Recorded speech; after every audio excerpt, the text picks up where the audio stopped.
stand there? No. He just don't want any more of me on that camera than he has I'm to gonna have. move, Chuck. All right. Hold on one Well, second, hang on please. a second, hang on. We have a camera. I'm not gonna stand here. All right. I'm sitting right back there. I'm leaving all this. That's it. Well, hang on, we got Brian's got to set up. This will be on the uncut Sorry, Rhett, version. I'm Yes. sorry. Behind the scenes. Yeah, this is what really happens, and you'll see that press conference thing. Red, how much do you miss wearing a hat in post game, like press conferences and this and whatnot? Do what? I was working Was that the deal last year? You just Yeah. had to bring back that. We want you to bring back the hat. Next time I'll try to remember that. The thing is, Kurt, he's just a stinking surprise waiting to happen. You don't ever really know when you're coming up here, You you know. wouldn't let CJ wear his wolf shirt yesterday. Yeah. Yeah. It was I disappointing. know, I apologize, Rhett. He'll be available tomorrow too. When Kurt gives me a heads up, we'll go hat next time. But not straw hat or But not straw hat? Yeah, what's the? What's up with the straw hat? Yeah. He's wearing a visor at practice and wearing a straw I do what hat. my wife tells me to do as well. Protection. You should come up in a cowboy hat to top it. Spurs. Wearing boots with your shorts. Let's go, this is Yeah, Rhett. I'm Yeah, you're right. This uncut version is Hang not on, going to Rhett. go well. Get over. Hang on, Rhett, hold on. 1 second. Gotta make sure our camera is Get the lighting right. Maybe give me a little bit of a tan. that. I don't think there's a camera that can do that. I know. Dan always asks me I'm if good. I'm wearing socks or not. All right, your questions for Rhett? All right, well, now the camp's basically unofficially over. What's your assessment to the camp portion of practice? I think overall it was a good camp. You know, offensively we were fortunate to get through without any major injuries, which is good. You know, obviously, other than Al, who we knew coming in wasn't going to be around. And I think we got to accomplish what we needed to. We got some good work, had a lot of carryover from the older guys. We got to really see what a lot of the younger guys could do. And really, overall, very pleased with our freshman class on the offensive side of the ball. Feel like all those guys are what we thought they were, or maybe even more. So that was positive. And now you get to these last couple days of camp, coaches, players, everybody's tired of it. So now we get to give them a day off tomorrow, let them get school started, and really 100% focus in on Arkansas. Which of those freshman guys now do you feel like that you think are going to be able to help? Well, you know, Sean White's had a phenomenal camp from a freshman quarterback standpoint. Now, he's not ready to play tomorrow, but, I mean, he's been very impressive, not only throwing the ball, but just mentally, from a maturity standpoint as a freshman. He's handled a lot of things, because you got to understand, Nick, Jeremy, and Jonathan, they already been exposed to everything, so we went a little quicker than, you know, normal. It wasn't like starting from ground zero. I mean, he had to kind of play catch up and go at their speed, and I thought, you know, by now practice 20 or wherever we're at, it's starting to slow down for him, so that's been impressive. You know, from the running back standpoint, we've given both those two new running backs a lot of carries, and I thought they've gotten better and better. You know, I think Rock got a bulk of the load in that second scrimmage, and then Cameron Petway yesterday, and they both had really good scrimmages in those second scrimmages for themselves. Jaquel Mitchell athletically is exactly what we thought. He needs to put on some weight to be an every down player at the spot we play him at in our league, but he's even more athletic than I thought he'd be. And coming off of an injury where he didn't play for a year, that's been a really pleasant surprise. You know, Stanton Troop was already here. Myron Burton at wideout has missed some time early in camp with a nagging hamstring, but he's back, and he's practiced over the last week. And I think, you know, we're pretty deep at receiver right now, so where he ends up this year, I don't know, but we're really excited about his future. And then, you know, Braden Smith, I'm going to keep calling him the Hulk. Okay, I live in superhero world with my kids, so he's the Hulk, and he's, you know, he can really move and bend for a big guy, and he's really strong. So he's had a good camp. I don't know if there's anybody I'm leaving out. But all those guys, we feel like they're going to have a chance to help us either now or in the future. Jeremy's talked quite a bit about how close he is with Nick. Mm-hmm. I know they call each other brothers. What do you notice about them on and off the field that makes them so tight, and how they have each other's back? They really do a good job of pulling for each other, and that's hard at quarterback because only one plays it. Receiver, running back, line, all, you know, you got too deep or you go in multiple sets, and it's tough. And you know, last year I challenged the guys when we didn't know who the quarterback was going to be. There was 4 of them.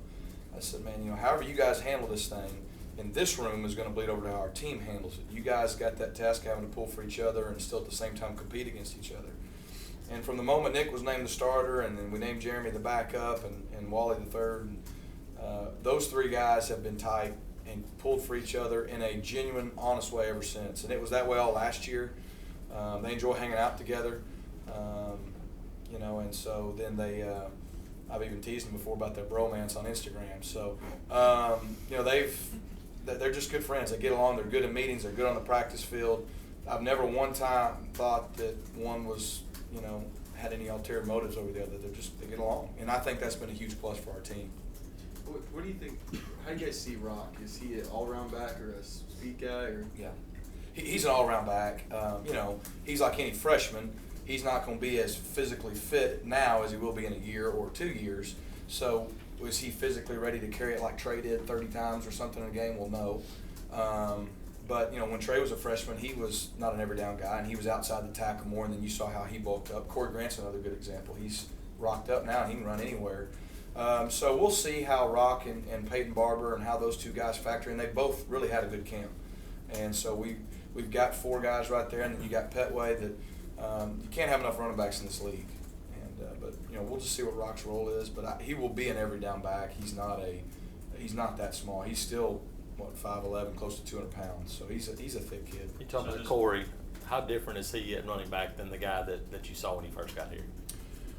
You know, Corey was still bigger when I remember when we were recruiting Corey out of high school and I was here the first time. He was exactly what you thought. You thought, hey, he's a scat back and a sprinter, you know. And then when I got back the second time, I guess it was last spring, I noticed he was bigger.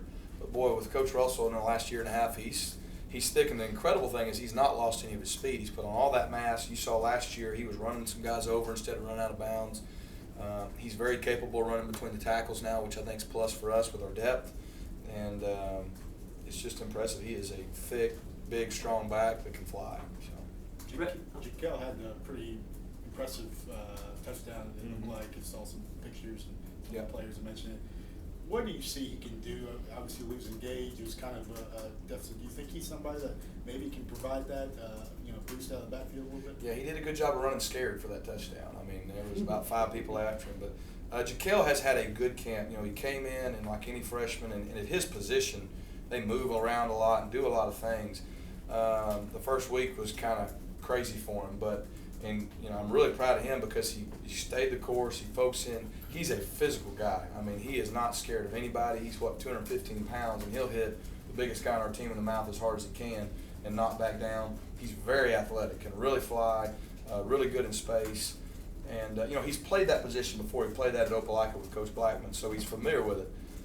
He's just now got to pick up the mental aspect.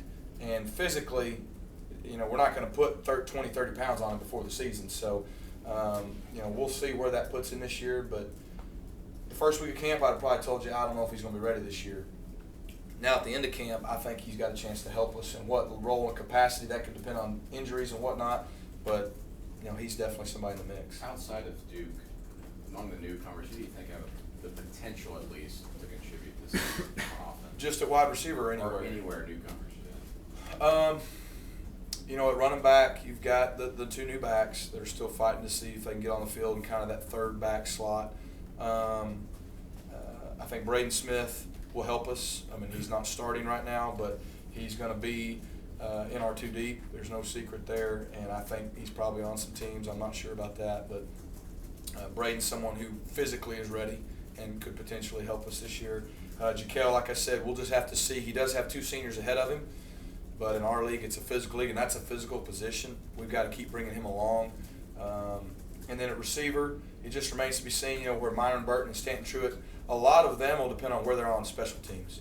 If they're on a lot of teams, that may give them more time. If they're not, we'll have to see. But Truitt definitely has a little bit of an advantage because he was here in the spring.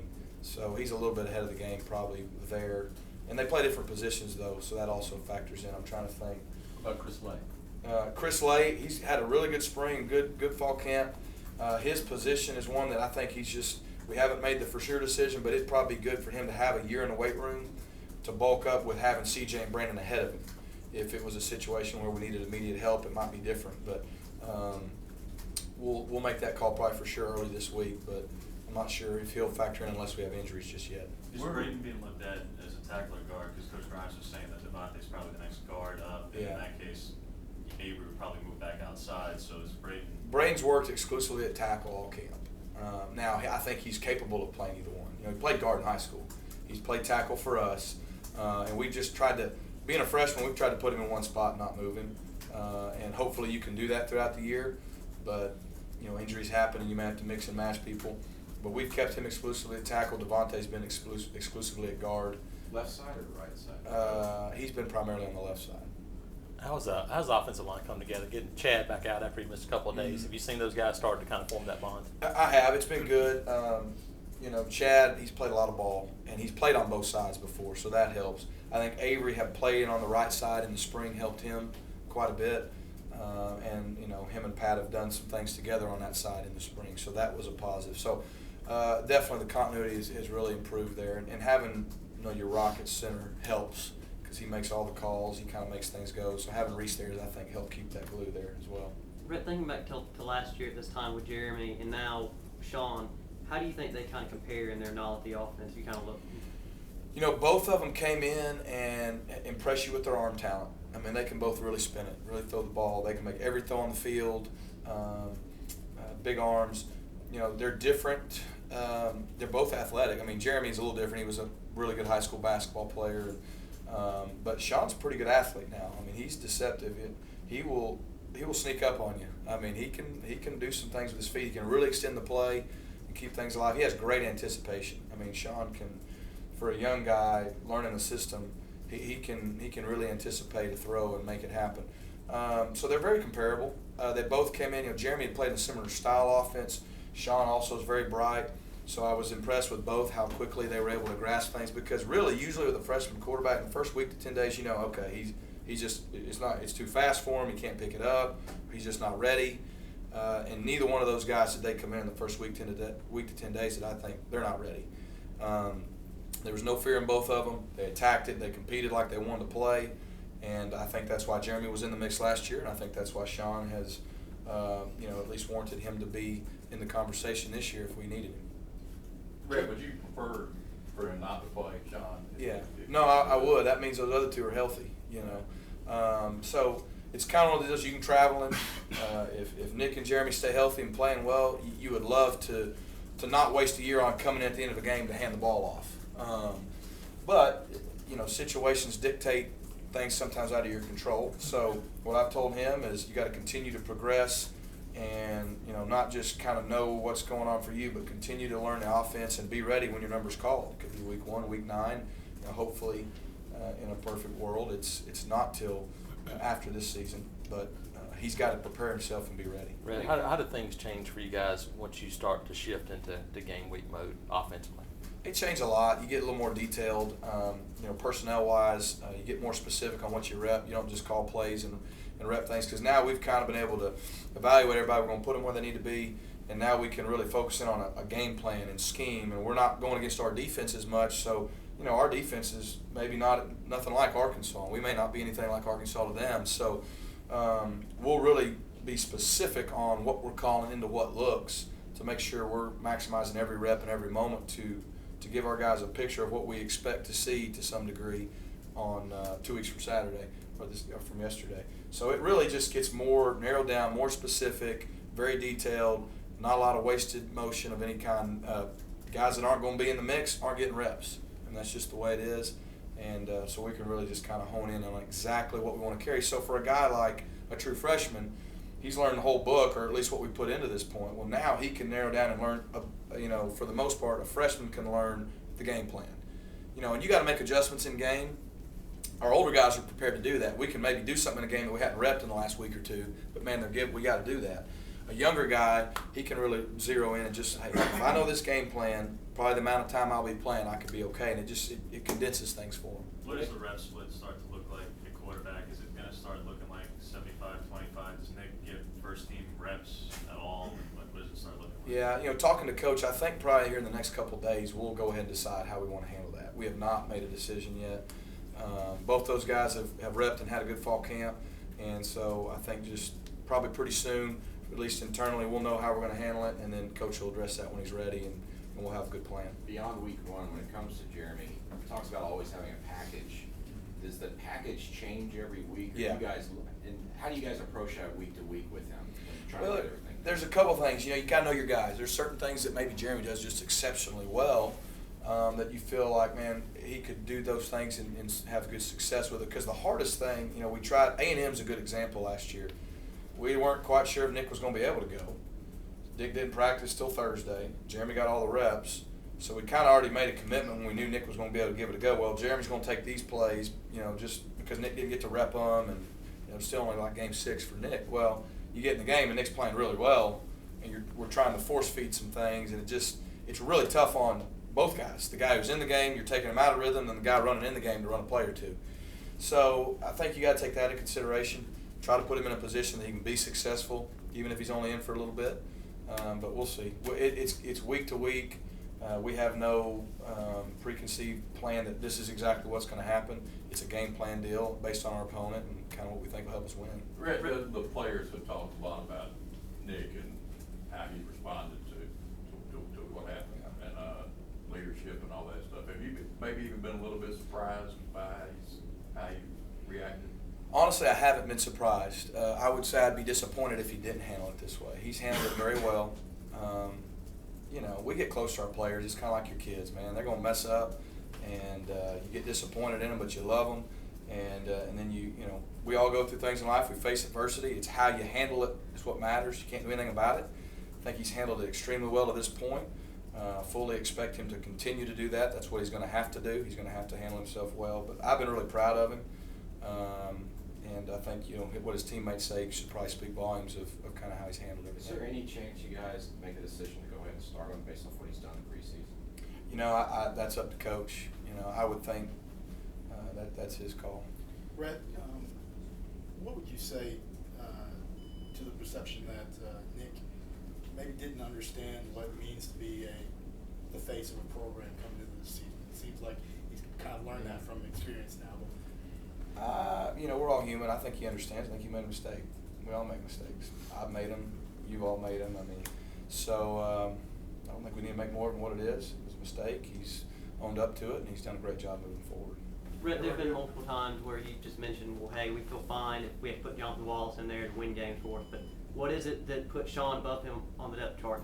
Gus said yesterday Sean's clearly the number 3. Yeah, well, I think that speaks highly of Sean more than it does negatively of Jonathan. Jonathan's solid. We've put Jonathan in a lot of other scenarios this fall camp to try to get him involved in more ways to help our team. So, Jonathan hadn't been with me as much. Now, he's 100% a quarterback, but he's been doing special teams and other things. And so Sean's gotten also more reps at times because we're trying to see, is he ready? Where's he at? He's the new guy. We've got a lot of information on Jonathan. So I think we're in a great situation. We feel like we got 4 quarterbacks that we could play an SEC game with, 3 that we know we could, Nick, Jeremy, and Jonathan, because they've done it. And then Sean, you never know what you're going to get with a true freshman. And like, I was saying, you hope you don't have to play him this year. But he's done enough in the first 20 days of practice to warrant being in the conversation. If we get to a scenario where we need him, we feel like it's not where the moment will be too big for him. So it's just a matter of he's just performed exceptionally well. We've had Jonathan in some other roles. We feel like we got 4 guys that'll travel, and if we need to put him in the game, I do have confidence in Jonathan. If you need to have somebody just finish the game with Jonathan, still be that guy. You would think if the other 2 guys are healthy, that would make sense. And, who knows? We weren't in many situations like that last year. We'd like to take them all the way down the wire. But, yeah, that would definitely be a situation where you would not burn a red shirt on a young man just to get him a quarter of action, handing the ball off a lot at the end of a game. So, Jonathan still definitely could easily do that and be called upon to play if we need him. I was curious, Brett, having said all that, this is the 3rd quarterback, then why say that Sean is 3rd? If Jonathan's going to be the guy at the end of the game, if Sean was to be the guy to go in 3rd in the event of complete disaster, why come out and say it now as opposed to just that being the case?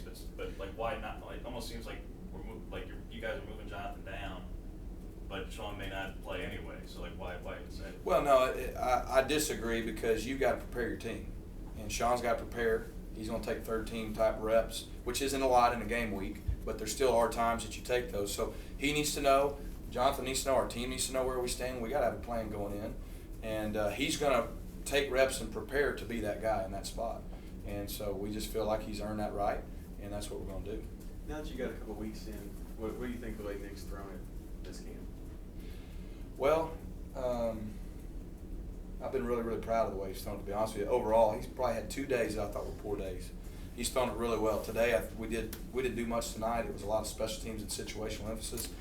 We did 7 on 7. He was 8 for 8. You know, I mean, so he's been very sharp. I think that just comes with reps. I think he worked very hard over the summer, and then just he knows his guys. I mean, even the guys that are the second team, he's repped with a lot over the last year and a half. So our passing game, at least in practice, has developed the way you would hope it would when guys get more and more time together. Now it's just a matter of doing it when it matters on game day. Y'all good? Thank you, Rhett. Thank you. Appreciate you making the trip over. Yeah, I like this setting, Kurt. That's good.